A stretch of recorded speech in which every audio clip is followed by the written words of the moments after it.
Sophia a marché dans les rues bondées de Tokyo, essayant de se débarrasser de la frustration qu'elle ressentait après une énième conférence sur le changement climatique.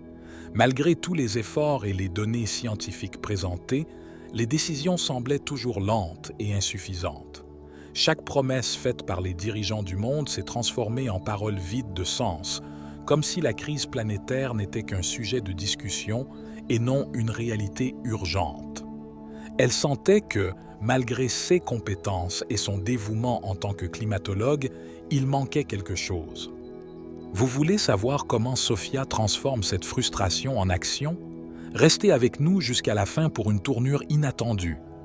En quête d'un moment de paix, il s'est arrêté dans un jardin zen niché entre des gratte-ciels, une oasis de tranquillité au milieu du chaos de la ville.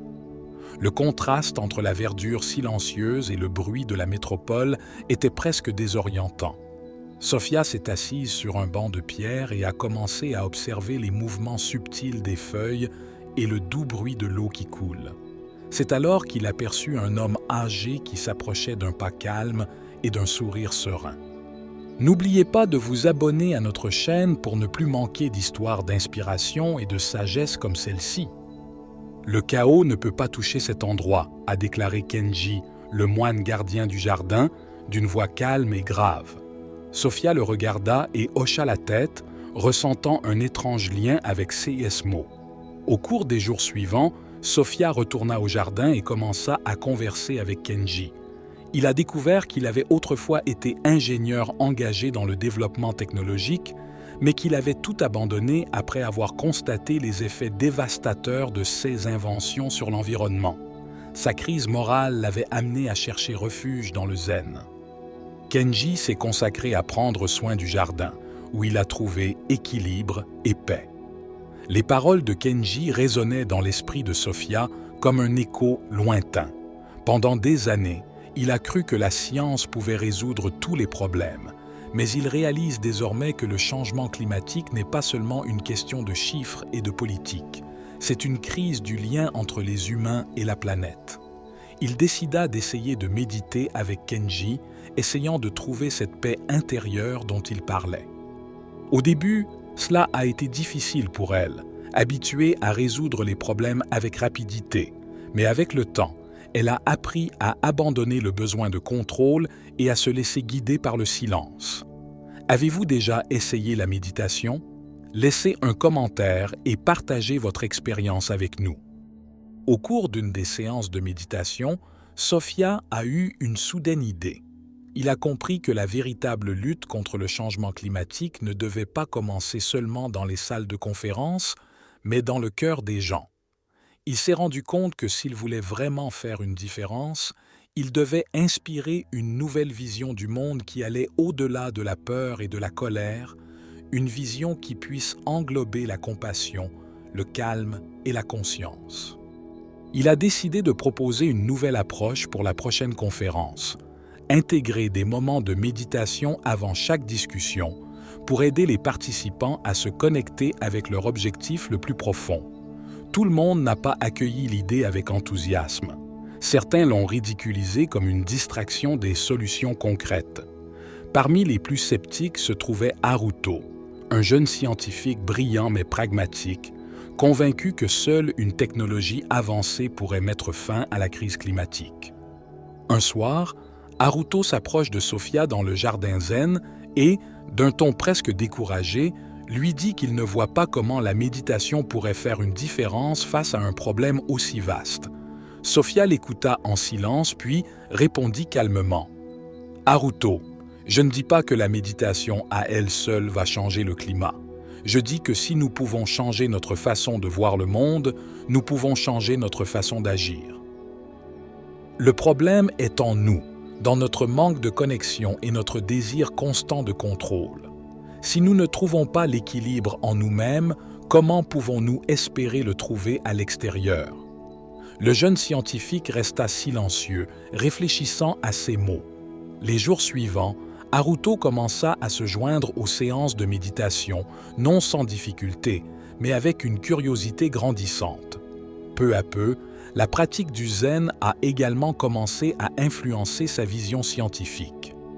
Haruto a commencé à considérer ses recherches non seulement comme un moyen de lutter contre le problème, mais aussi comme une opportunité de créer un lien plus profond entre les humains et la nature. Lors d'une séance de méditation, alors qu'une légère pluie tombait silencieusement sur le jardin, Sophia a eu une nouvelle idée. Proposer un projet collaboratif entre scientifiques et moines zen pour explorer des solutions environnementales alliant technologie et spiritualité.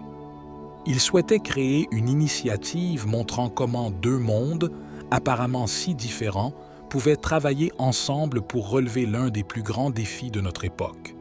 La proposition reçut un accueil étonnamment positif, et même Kenji, avec sa sagesse, fut impliqué en tant que conseiller spirituel. Découvrez comment la combinaison de la science et de la spiritualité peut transformer notre approche du changement climatique. Mais juste au moment où le mouvement semblait prendre de l'ampleur, une soudaine crise environnementale a frappé Tokyo. Un typhon d'une intensité sans précédent a dévasté une partie de la ville, laissant derrière lui destruction et chaos. Sophia et Haruto se sont retrouvés au milieu d'une urgence, et c'est à ce moment-là qu'ils ont mis à l'épreuve tout ce qu'ils avaient appris du zen. Alors que le chaos régnait autour d'eux, ils ont utilisé leur calme et leur conscience pour coordonner les opérations de sauvetage, guidant les gens avec une clarté d'esprit que seule la méditation pouvait apporter. Kenji les a rejoints sur le terrain et, grâce à sa présence sereine, a aidé les communautés locales à retrouver un sentiment de paix, même dans les circonstances les plus désespérées. À ce moment critique, Sophia a compris que le véritable pouvoir du changement ne résidait pas seulement dans la technologie ou la science, mais aussi dans l'humanité elle-même, dans sa capacité à rester calme et connectée, même dans les tempêtes les plus violentes. Lorsque la tempête s'est calmée et que le ciel s'est dégagé, Sophia a observé le paysage détruit avec une nouvelle conscience. Il ne s'agissait pas seulement d'une bataille contre les éléments naturels, mais aussi contre le fossé qui existait entre l'homme et la terre. Il a reconnu que le changement climatique était le reflet de notre propre disharmonie interne et que ce n'est qu'en trouvant un équilibre en nous-mêmes que nous pourrions espérer guérir la planète. Lors de la conférence suivante, Sophia a prononcé un discours mêlant science, philosophie zen et récit de la crise à laquelle il venait de faire face. Ces paroles n'étaient pas seulement des données et des prédictions, mais une invitation à changer notre façon de penser, à trouver un lien plus profond avec la Terre et à introduire la sagesse zen au cœur de nos actions quotidiennes. Pendant qu'il parlait, Haruto se leva et, pour la première fois, exprima publiquement son soutien aux idées de Sophia, déclarant que la science sans spiritualité était comme une rivière sans rive. Si vous aussi vous croyez que la science et la spiritualité doivent marcher ensemble, abonnez-vous à notre chaîne et rejoignez le mouvement. 6 paroles résonnèrent parmi les personnes présentes et une nouvelle énergie sembla envahir la pièce. Ce qui a commencé comme une vision personnelle de Sophia s'est transformé en un mouvement mondial qui inclut désormais des scientifiques, des moines, des citoyens ordinaires et des dirigeants du monde. Sophia a quitté Tokyo avec une conscience renouvelée et une mission claire: introduire la sagesse zen dans chaque débat mondial sur le changement climatique, non seulement en tant que science, mais aussi en tant que philosophie de vie. Il savait que le voyage était long, mais que chaque pas franchi calmement et consciemment pouvait conduire à un monde meilleur. N'oubliez pas que chaque action compte et que chaque pas franchi en toute conscience peut changer le monde. Restez connectés et continuez à grandir avec nous.